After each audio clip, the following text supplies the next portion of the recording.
This past May, Marvel Comics announced a new publishing line, Midnight, aiming to be a dark, alternate universe in which classic heroes such as the X-Men, the Fantastic Four, and Spider-Man will find themselves subjected to stories geared towards the horror genre. To quote their press release, interconnected by rich lore building, Marvel's most definitive, modern creators are given free rein to reimagine heroes with shocking twists and chilling transformations in boundaryless, creator-driven storytelling that will keep readers on edge issue after issue. The announcement of this new line comes as Marvel is winding down their relaunch of the Ultimate Universe, an initiative that was spearheaded by acclaimed writer Jonathan Hickman, who will also be helping to launch the Midnight line with Midnight X-Men this August. Many fans, including myself, were disappointed when Marvel revealed the Ultimate relaunch was ending so early. However, with the real-time deadline built into the narrative involving the Maker and his eventual return, it didn't come as too much of a surprise to me. It's this seeming lack of commitment to an ongoing alternate universe imprint that is causing many vocal readers to address their concerns with the longevity of the upcoming Midnight line, among other issues such as the initial character lineup and the very existence feeling like a performative response to DC's incredibly successful Absolute line. Given that, I wanted to offer my top three counterpoints as to why I'm optimistic and even excited for the Midnight line, particularly Midnight Spider-Man. Time to do a little pest control. Of the three series announced so far, I feel Midnight Spider-Man's creative team duo of veteran writer Philip Kennedy Johnson and relative Marvel newcomer artist Cy Tronk simultaneously have the least and most approved, respectively, and that makes for an exciting dynamic in my eyes. And if I'm saying Cy Tronk wrong, if it's pronounced Saw Trunk or I don't know, I'm sorry, please don't kill me. Johnson, like his Midnight Fantastic Four counterpart Benjamin Percy, has plenty of experience with horror at Marvel, having written the first volume of post-Dark Horse Alien, Marvel Zombies Resurrection, and the miniseries Hellhunters, as well as the horror-flavored 7th volume of The Incredible Hulk. Having read both Marvel Zombies Resurrection and Hellhunters back when they originally released, I can say I personally enjoyed both. After all, who doesn't want to see a zombies universe where Spidey is center stage and, in Hellhunters' case, a World War II-era Ghost Rider teaming up with the likes of Nick Fury and Wolverine? That is a recipe for awesomeness. With the former, Johnson brought a tragic post-apocalyptic world to life where Spider-Man, having lost friends and family, is tasked with the responsibility of being a guardian to Franklin and Valeria Richards, all while defending them from undead heroes and villains alike. With the latter, he infused occult magic and demonology with Nazis, taking something that could have just been Overlord with superheroes and making it closer to something like the third act of Wolfenstein: The Old Blood, mixed with a hint of Doom, and with superheroes. It seems the internet really enjoyed his take on the Hulk as well, so I have no worries about what he's going to bring to the table as a writer. Richard Yen, if that is his real name, better known by his screen name Cy Tronk, is a French artist who has worked on a variety of French graphic novels as well as some manga. It appears his work with Marvel to date is currently limited to a dual penciler credit on issue 5 of Godzilla Destroys the Marvel Universe.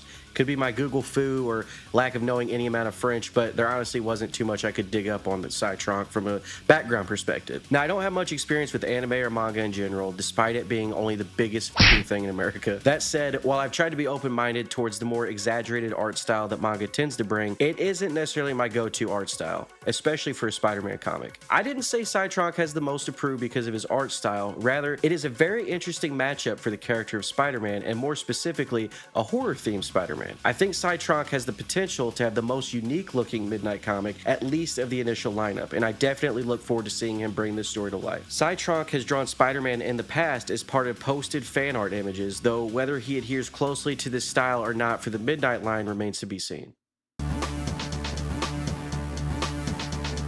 When Midnight was originally revealed with only the tagline "The Light Had Its Turn," many speculated we'd see a new ongoing series announced for the group the Midnight Suns, which typically consists of the likes of Moon Knight, Ghost Rider, Blade, etc., heroes with a more supernatural bent. When the X-Men, Fantastic Four, and Spider-Man were revealed to be the forerunners of the Midnight line, some were very confused and disappointed that the Midnight Suns were continuing to be sidelined. What it seems like those people failed to realize, however, is that the characters that comprise the Midnight Suns absolutely have a chance of appearing in the Midnight line, either in their own ongoing or as a character in another. For some reason, it was as if these people believed the entirety of the Midnight line will consist of the 3 announced titles and end there. I wholeheartedly believe that, assuming Marvel doesn't shock the hell out of me and pull the plug on Midnight early, a la the Ultimate relaunch, we will see more titles announced sooner rather than later, and that those titles could very well be headed by Blade, Ghost Rider, or any number of the characters primarily found in the horror-themed corner of the Marvel Universe. That said, I'm excited to be starting starting out with groups and characters that aren't typically associated with that corner, despite having some stories that certainly have horror elements. Marvel's blurb on Midnight Spider-Man states that Peter Parker is transformed into a hideous spider hybrid by the ruthless Oscorp Corporation, which already sounds fucking awesome to me. Spider-Man by way of Cronenberg's The Fly?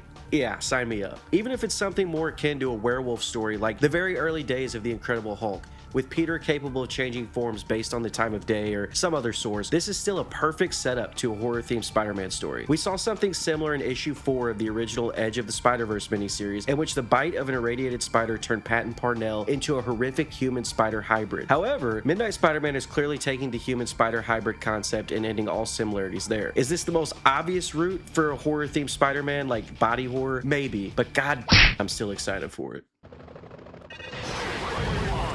Finally, the last point I'd like to make, DC launched the Absolute line in 2024, a full year after Marvel's Ultimate Initiative got underway, reshaping the Marvel Universe and its characters in exciting and interesting ways, turning everything we knew about those characters on its head and pitting them in high-stakes emotional stories. With DC's Absolute line, they did all of that with their stable of characters, only better.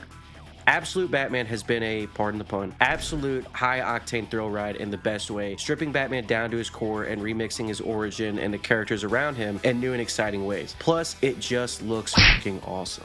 Reading Absolute Batman, I couldn't help but wonder what a hypothetical Absolute Spider-Man series would look like. Not just visually, but how does that character operate in this alternate world? How does his supporting cast and rogues gallery get remixed? It seems with the Midnight line, I may get closer to having my answer. I saw where some were complaining that Midnight was just ripping off of the Absolute line, and to that I say, okay. It's no secret that the big two have borrowed ideas from each other when it comes to their respective stories and characters. In the way that those believe Midnight is Marvel's response to DC's Absolute line, it's also believed that Absolute was a response to the Ultimate relaunch. In what world is creativity born from competition a bad thing? If Midnight can be just as exciting as the Absolute line, if not better, I don't care how we got there. Inject that shit into my veins. As a huge horror fan, this is quite literally a match made in heaven for me. My all-time favorite character, Spider-Man, being dropped into a dark world like Midnight, and it's a fucking ongoing series. I cannot wait for this line to launch, and I look forward to picking up each title. Fingers, tentacles, everything crossed that lives up to my expectations. I'd love to review each issue of Midnight Spider-Man as they release, but I'll see if time allows. At the very least, I'd like to do a check-in after the first arc or two to see if my excitement was misplaced. In the meantime, go ahead and hit that like button, subscribe, comment, do all the things, whatever, and I look forward to talking to you in the next one. See ya, bye. Hey, me again. I know I just did my whole sign off.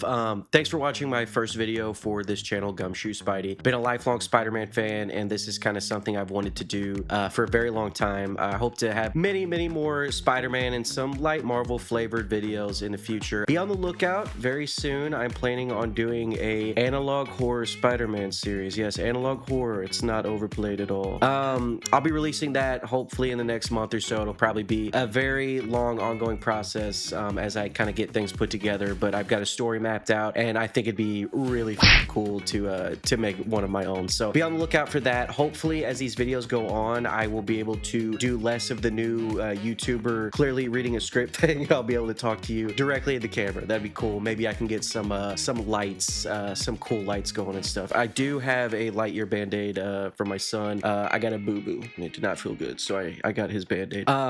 But yeah, no, please, I look forward to making more videos and for you checking them out, share them with whoever. If you're like me and you don't really have a ton of people to talk about Spider-Man, hopefully this channel will, kind of feel like you've got someone in your corner. I don't know what the f that means, but this has already gone on too long. I'll catch you in the next one. All right, see ya.